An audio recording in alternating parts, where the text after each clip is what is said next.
Two scuba divers are exploring a remote tropical dive site. But when strong currents carry them away from their boat, they're left stranded 20 miles from land. What was that? It's coming right up! With no sign of rescue, they have only each other to keep themselves alive. Exhausted, dehydrated, and in a state of constant terror, how long can they survive before they're taken by the sea or the sharks?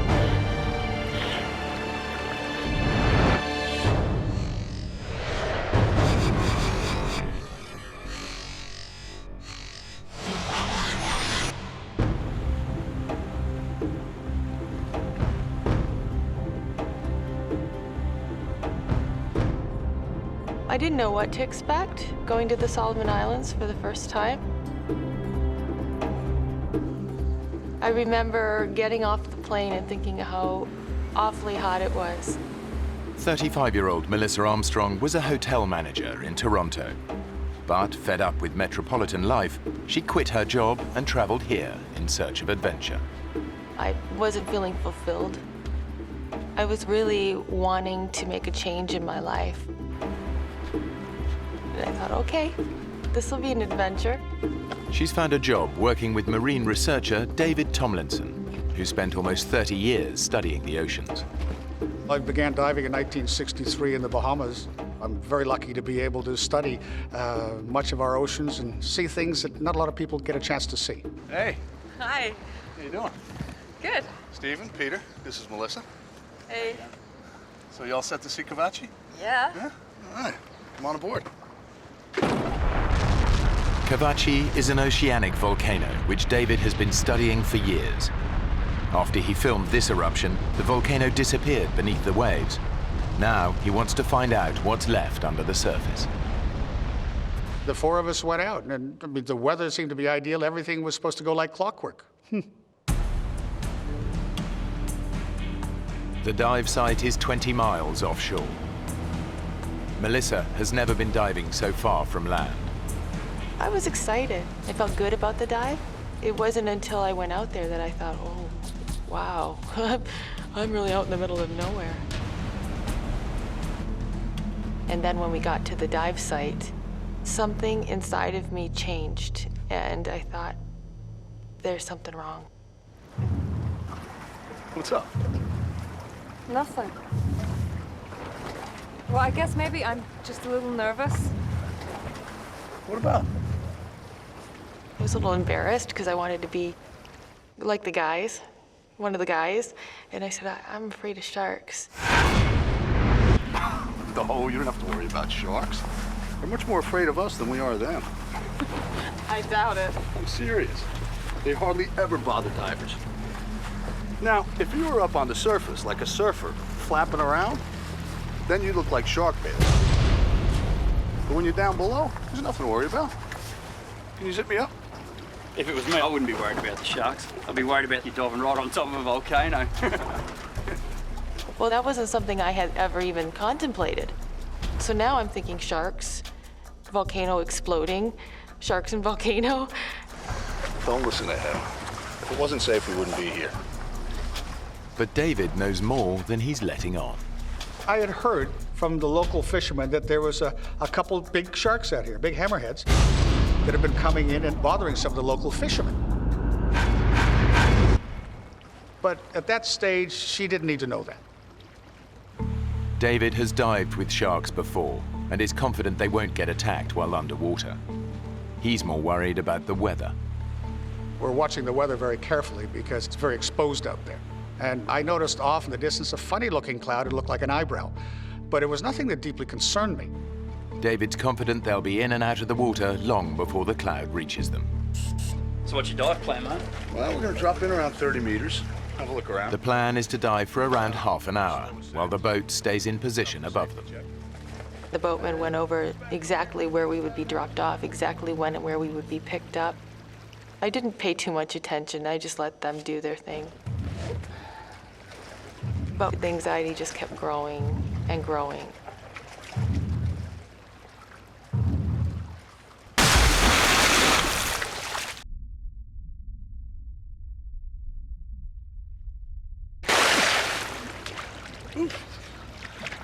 Come on in, the water's fantastic.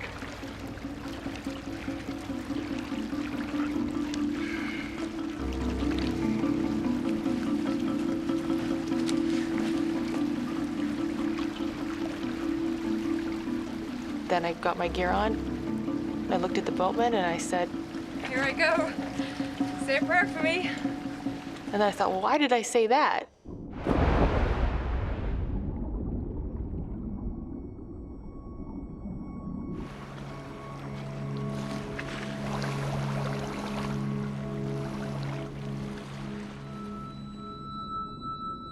The dive was completely different than anything I'd ever experienced. It was amazing. We started going through this white haze. It was quite dreamlike, and there were bubbles funneling up around us coming from the vents of Kavachi. The volcano is out of sight beneath the divers, far deeper than they can safely descend. All they can see are clouds of sulfur dioxide rising towards them from below. It was such an amazing celestial scene. It was just breathtaking.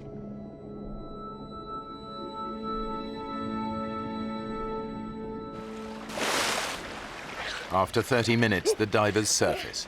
That was amazing, wasn't it? It was awesome. The weather has changed dramatically. The dark cloud David spotted earlier is now above them. God, it's really choppy now. Yeah.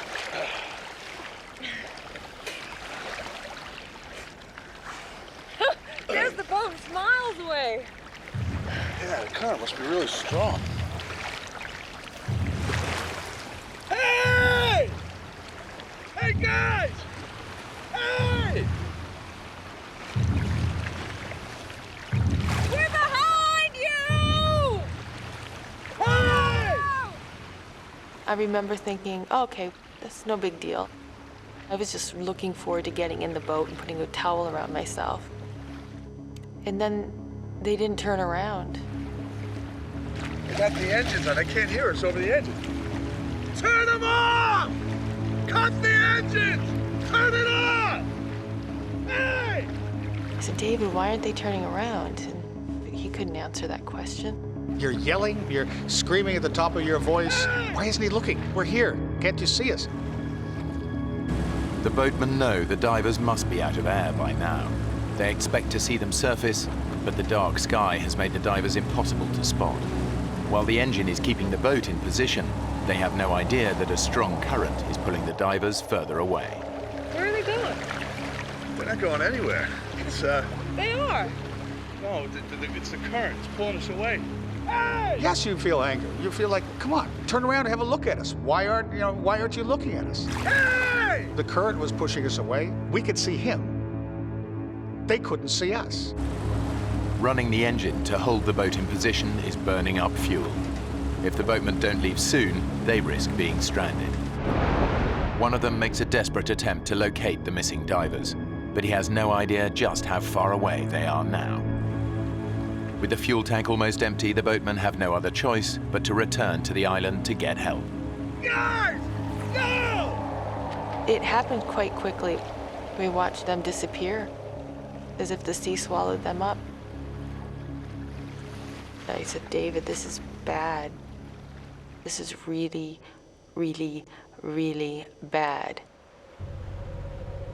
David and Melissa are now stranded, alone in the ocean. The nearest land is more than 20 miles away. All they can do is pray for rescue. I still had faith that they would come back, ride over the waves like heroes and pluck us out of the water. But they didn't. We are absolutely alone, miles away from land. I knew we were in trouble. So do you think we could swim for it? No. It's too far. They're gonna be looking for us down current. I think we should just stay put. Huh? I said, let's not ruin the chance of them finding us, because the boat driver was the only one that knew we were in trouble, and he knew that if he'd come looking for us, he'd come down current. So we were going to stay down current. How do you know they're coming back? Well, if they went to get gas, it's an hour there. And it's an hour back, so. I think we'll be out of the water by 4 o'clock the latest. Yeah? David had come up with a timetable, so to speak, of when the boatman might return, which was about 4 o'clock. I thought, okay, we might be here a while. But then the uncertainty started seeping in.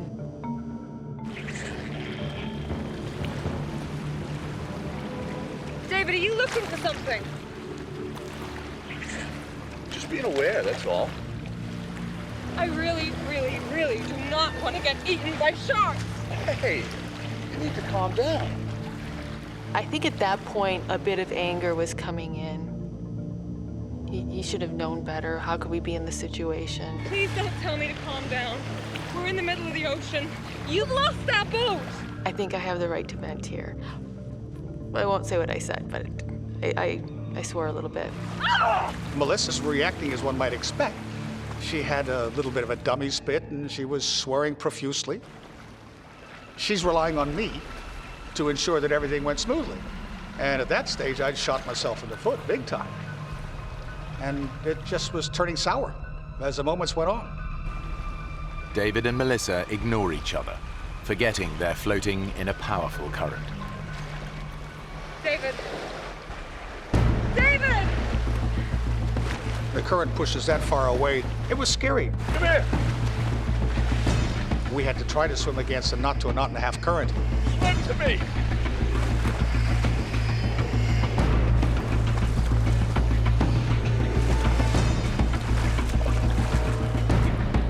Just a couple seconds of being apart, I thought, oh my gosh, we just can't let that happen. I took her regulator, shoved it in through my BC, which was an easy way of making sure that we didn't get separated. Because separation in a scenario like that can be deadly. Not that I'm not a control freak, but I had to help stay in control for us to survive. David said, let's just conserve our energy. That's the most important thing right now. So the plan was that I would wrap my legs around his waist and my arms around his neck. So his face was right here. But I didn't want to look at his face. I didn't want to be in that situation. I didn't want to be in the middle of the ocean. But what choice did I have? Hey! Hey! 20 miles away, the boatmen get back to the island and raise the alarm. Lost 2 divers out there. The locals know the seas around here well. They've all heard the stories of giant hammerhead sharks preying on fishermen. They know they may not have long, and search parties race out on the hunt for the missing divers. David and Melissa can only hope that help is on its way. But with each passing hour, they're getting more nervous. In the Solomons, there's a phenomenal amount of sea life there. My biggest fear at that stage, I believe, was sharks. I'd imagine them circling below us. This big mouth coming up and tearing into one of us.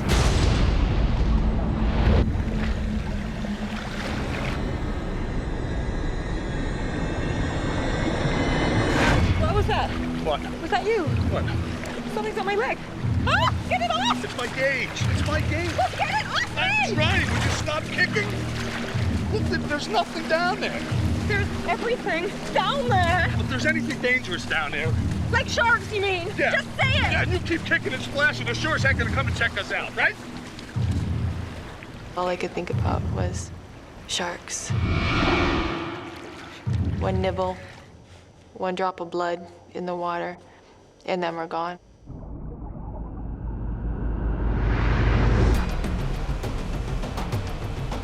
The search parties have finally reached Kavachi, but they have no idea that David and Melissa have already drifted miles away in the current. They continue to search above the volcano.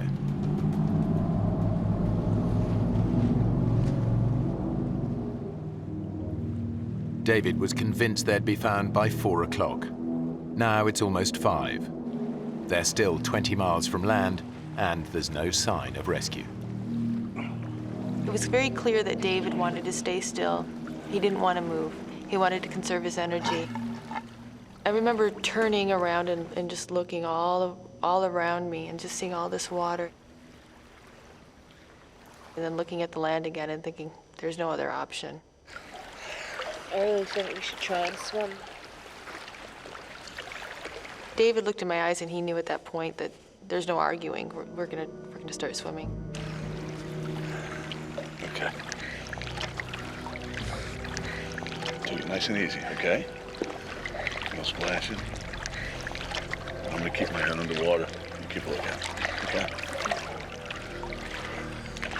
Nice and easy. Okay.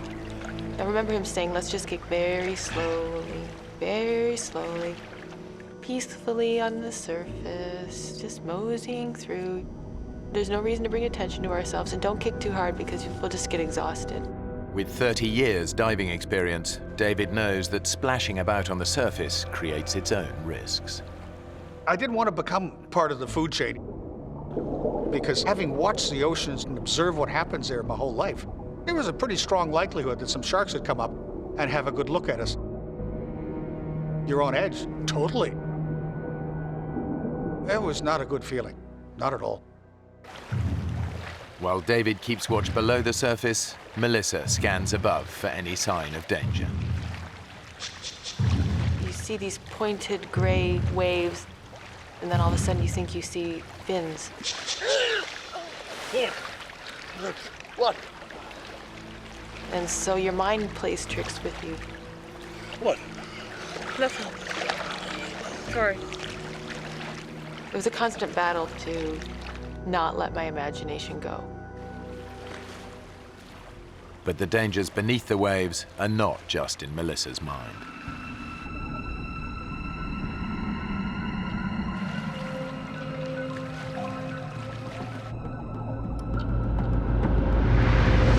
Ow! Something gripped me. What? Where? What? Ow! Then I looked in the water, and there were millions of these little globs, little translucent balls. Oh, jellyfish! I look, they hurt. They're not gonna kill you, okay? Swim through.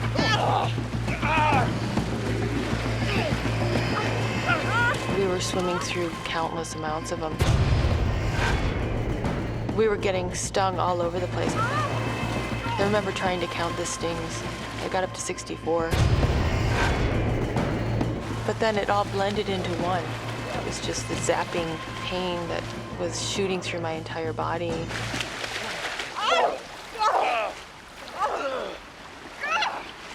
My lip is killing me. My hands are on fire. That's okay. I'll go down in about an hour. Are you okay to go on? Yeah. Yeah? Desperate to escape the jellyfish, the divers splashed around on the surface. They've broken David's golden rule and become a magnet for predators. As I'm looking around, I'm looking straight down, and I see this little dot coming. I felt David, he pulled me to the right, abruptly. David, what are you doing? And I pulled back, and he pulled me, and I'm like, what? It was coming straight at me from the depths, literally, from what I could see, straight at my face.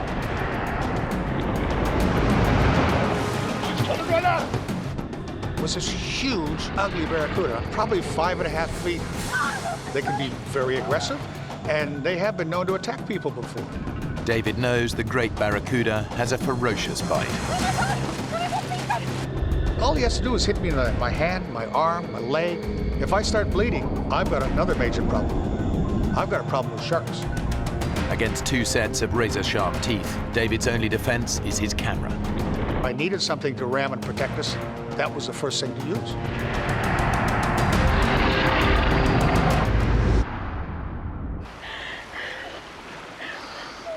It circled around us, and then it went off. He couldn't believe it didn't do anything else. It's gone. But I kept looking for it because I just didn't want to be caught by surprise by one of those.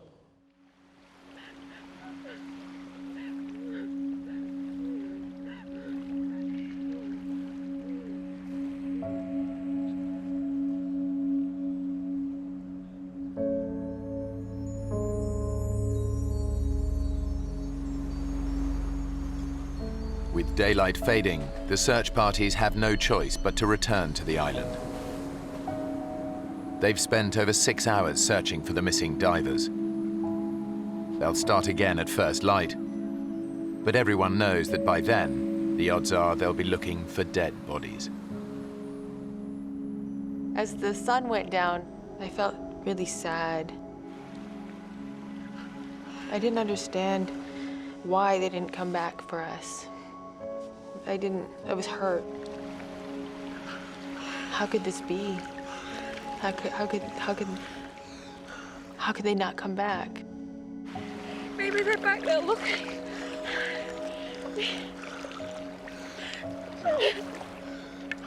We should just keep swimming. Oh, come on, we're covering good ground. Outwardly, you're bold and brave, and you're sort of smiling, and inside, you're packing it. Sun was starting to set, and that was the part I was dreading. With night coming, that was a total different scenario, because a lot of animals come up to the surface and feed at nighttime. I found myself thinking we were there to get eaten.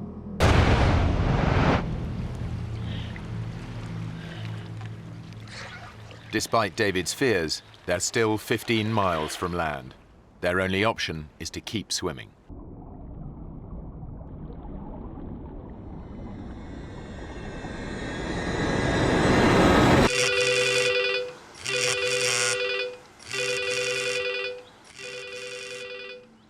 Over 1,000 miles away, David's older brother Owen is at home with his family. It was about 6:30 at night. I just sat down to dinner, and I got a phone call. Owen Tomlinson. And it was David's secretary from Cairns saying, Owen, I've got some bad news for you. David is missing at sea. What happened? And I was informed that he went diving and never came up. We just lost our younger sister with cancer about 4 or 5 months previous. My first thought was my 90-year-old mother, whether she could handle the shock of possibly having lost another of her children. So that was very traumatic in that regard. Okay, I'll get there as soon as I can. Thanks for the call. As David's brother, of course, the family bond is strong that your first reaction is, what can I do to fix it? Hello. Yeah, I'd like a flight to the Solomon Islands. The first flight available was 3:30 in the morning, 8 hours and a bit off. And I felt inept, I guess, as impotent, whatever word is applicable, that I couldn't do anything that time span. Thank you. Bye. And David was wherever he was, out at sea somewhere.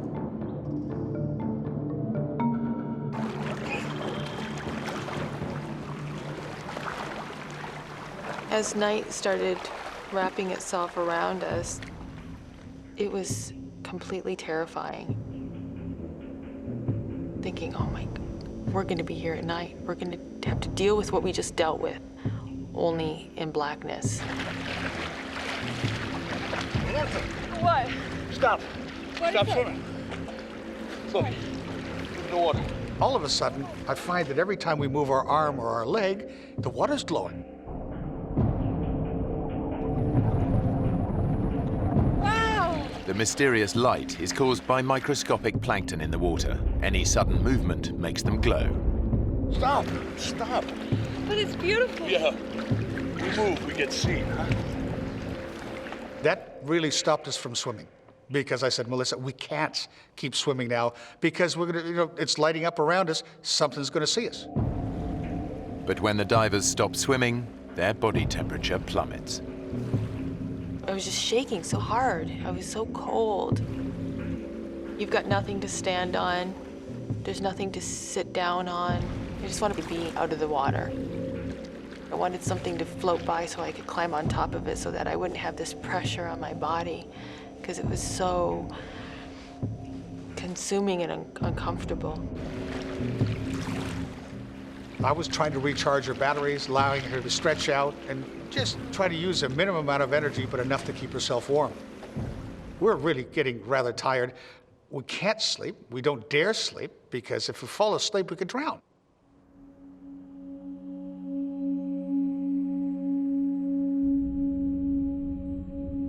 I had taken my mask off. And I remember putting my arm through it. I went to reach for it and it was gone. Oh, God.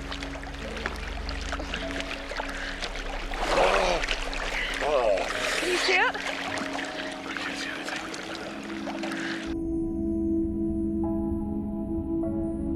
That's horrible, because as far as survival is concerned, that's such an important tool.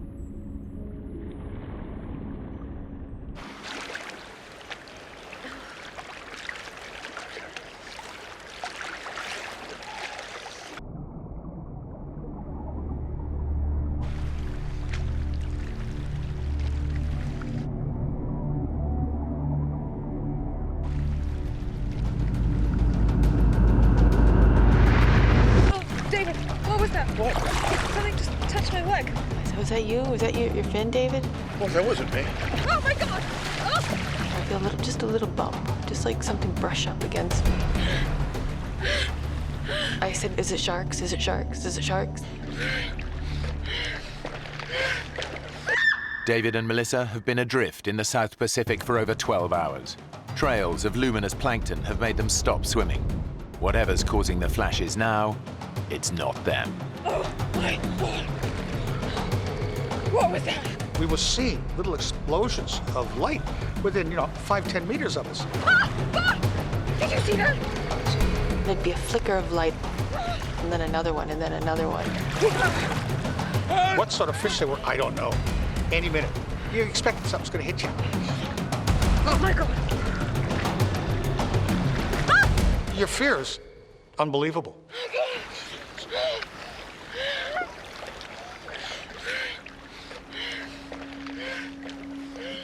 The night was the most stressful time I've ever had in my life. It's as far as your emotional lows are concerned, that'd have to rank up there with them, because I've never been so hopeless. Every minute that we're out there, you become less convinced that we're gonna get out of it. We're in a really bad place here. I don't know what's gonna happen. Part of what we went through was discussing what we pass on if I don't survive. Tell my kids I love them. And my family. It's scary. Oh.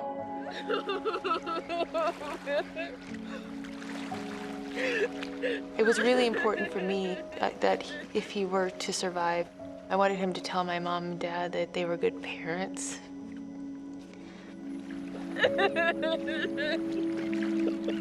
He started crying and he said, "You're gonna live to be very old. You're gonna have children."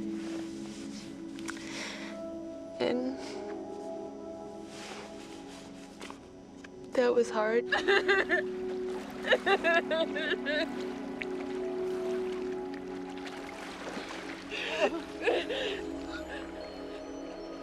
I had fought against the idea of death. And then this transition happened where you're talking about it. You're accepting it.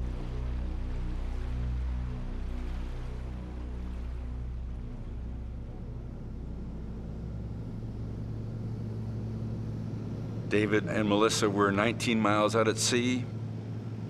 I'm looking out the windows of my plane and it's black. And I'm thinking they're down there in the water somewhere and it's black. You really feel very useless because there's nothing you can do. A lot runs through your mind, it really does. I kept thinking that this is kind of like a bad dream and everything will, you'll wake up and everything will be just the way it was. Obviously, I hope he's alive and he's floating somewhere. If not, what do I do? How do I bring a body back?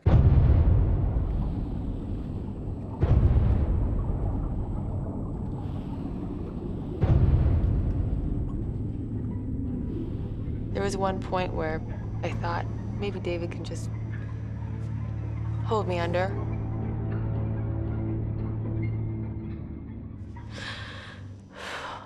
And I couldn't allow myself to die that way. I couldn't do that to my family. I couldn't dishonor them. I couldn't do it. I just said, David, I don't care. I don't care if I die. I gotta die trying. I'm not gonna lay here anymore. Gotta swim. We gotta swim.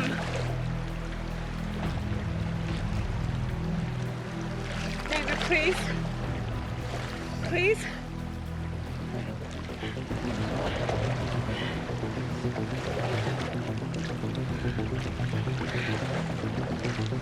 And he said, okay, all right, let's go for it. He said, just go really slow. And so we kicked, and we didn't stop kicking.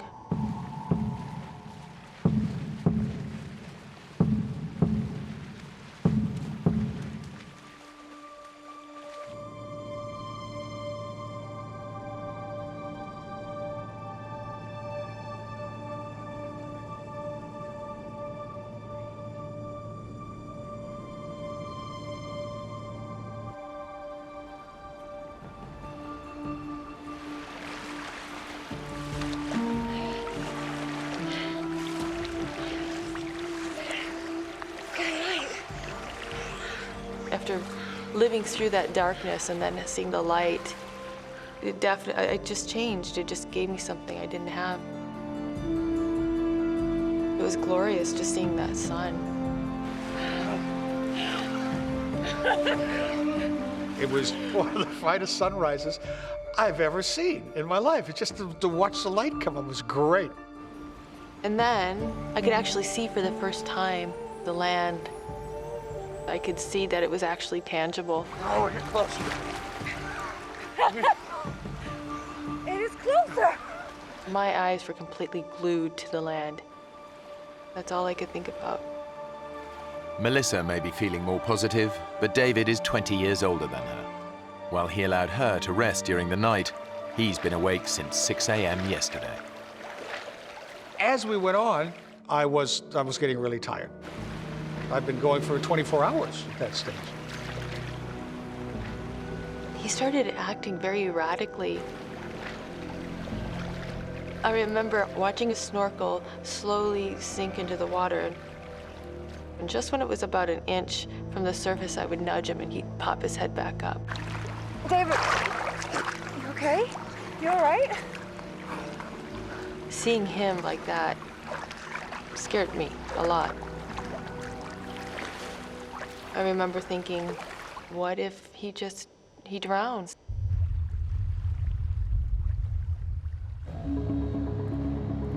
David's brother, Owen, has finally reached the Solomon Islands. Even though there's no official search and rescue, there is a helicopter service, but it's a private company. When we got the helicopter chartering service, they weren't really sitting around waiting for me. They were doing other things. And I'm standing in the counter saying, come on, you know, I want to get this up and going.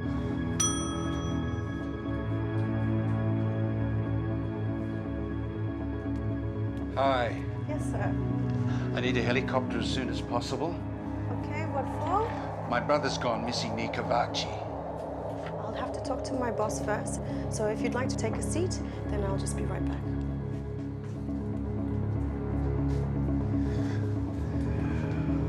I was hoping they would be out at first light, but it was probably closer to 8 in the morning. It was a bit upsetting because we wanted to find the two of them as quickly as possible.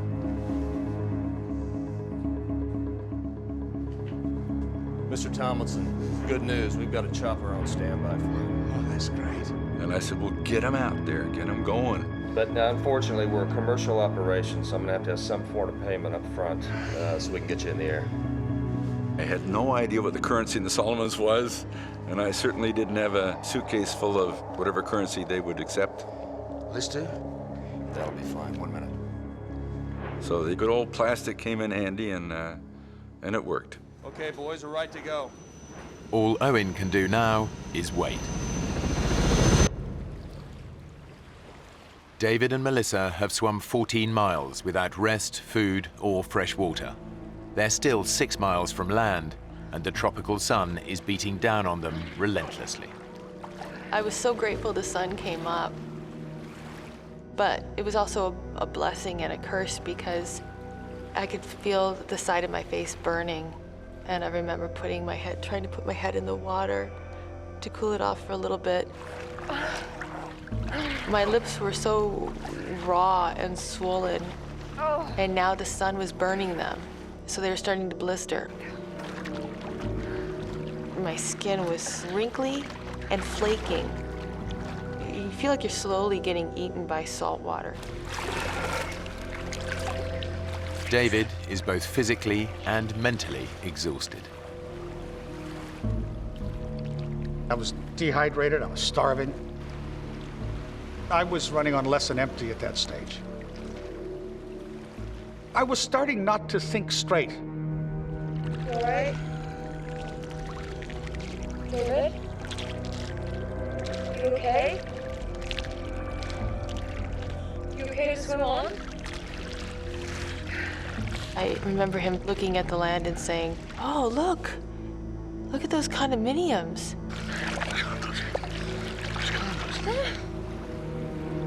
And I said, "There's no condominiums."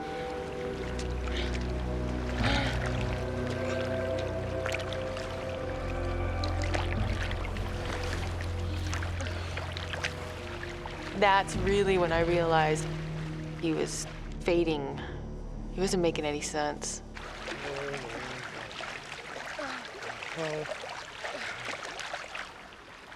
I was getting closer to almost total exhaustion, and all of a sudden, we finally heard it. It's a helicopter! That wakes you up fast. It's the helicopter chartered by David's brother. Rescue is finally in sight. Oh, it was the most beautiful thing I've ever seen in my life. It was amazing, and here it comes, and we waved and did all the right things. But we're wearing suits that are black and blue. We don't stick out. We need something reflective. Over here! Find something reflective. Hey! We've made it through this hellish night. The sharks didn't get us. Yay, here's the helicopter, and they're here to save us, and everything's gonna be okay. And they got closer and closer, and we're trying to signal, and then they turned.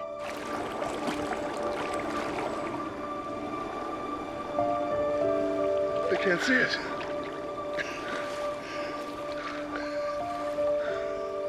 And then they went off. And that was disheartening, to say the least.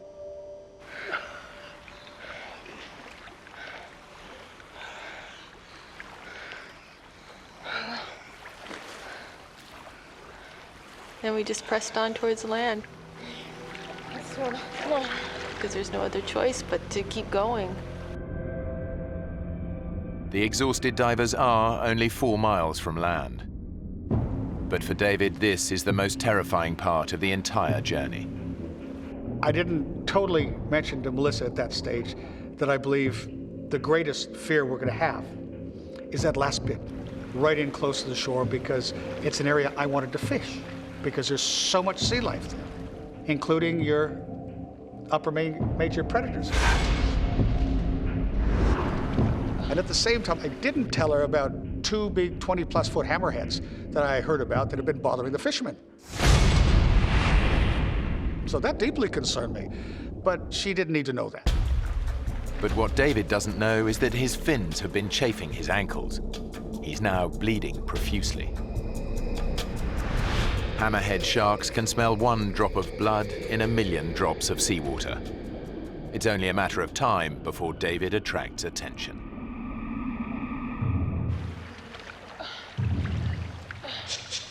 I remember thinking, what's that piece of plastic sticking out of the water? It looks like a sailboat's on its end, or like almost like a kayak sticking straight up out of the water. Well, What's that plastic? Oh, David! David! What? Shark. What? I saw fin. That woke me up. What? I said, did it sort of look like this? And she says, yeah. And what I sketched with my finger was a dorsal fin of a hammerhead shark.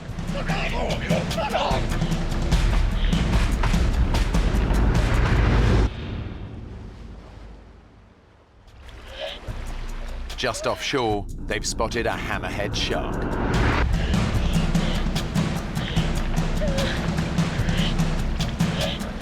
I'd never seen anything like this. It was huge.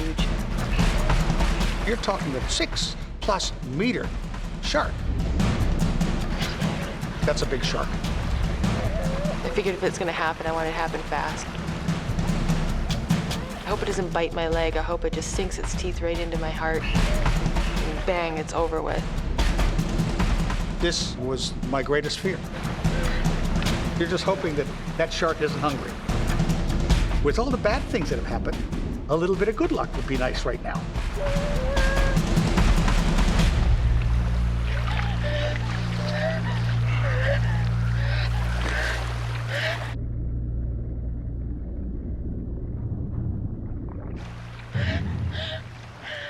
The hardest problem is that you know it's still nearby. You're still waiting in the back of your mind, it's going to sneak up on you. The divers make a last desperate attempt to reach land. After 26 hours in the ocean and an agonizing 20-mile swim, they're finally just a few hundred yards from their goal.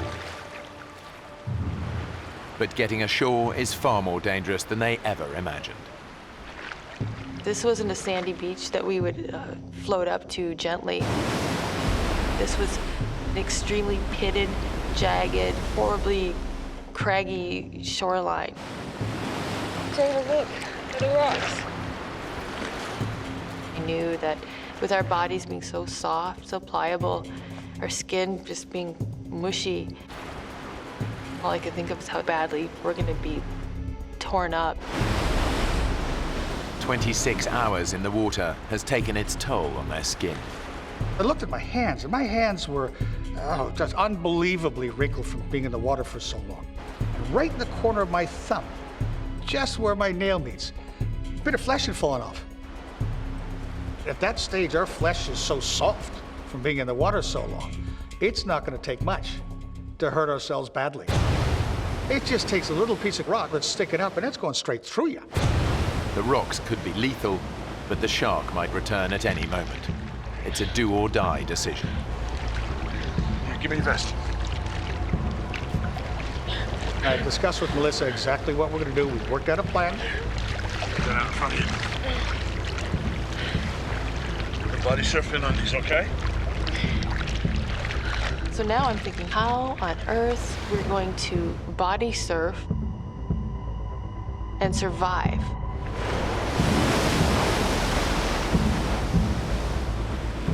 But what choice did we have? It was completely terrifying. We're 100 meters from the shoreline, but the odds were that we weren't going to survive. You ready?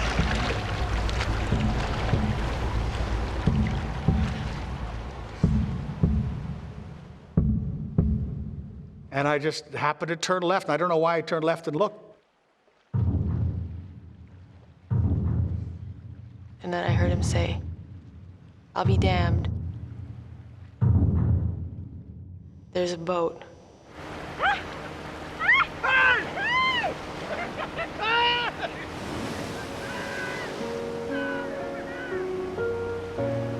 It was unbelievable. It couldn't have been at a more beautiful time.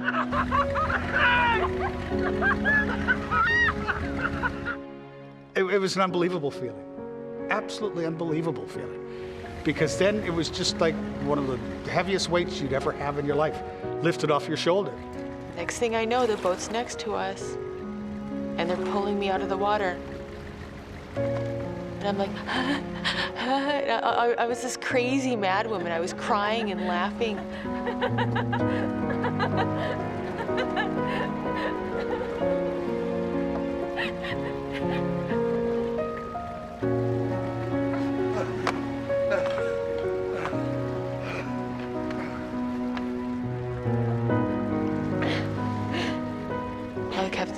was just lost at sea.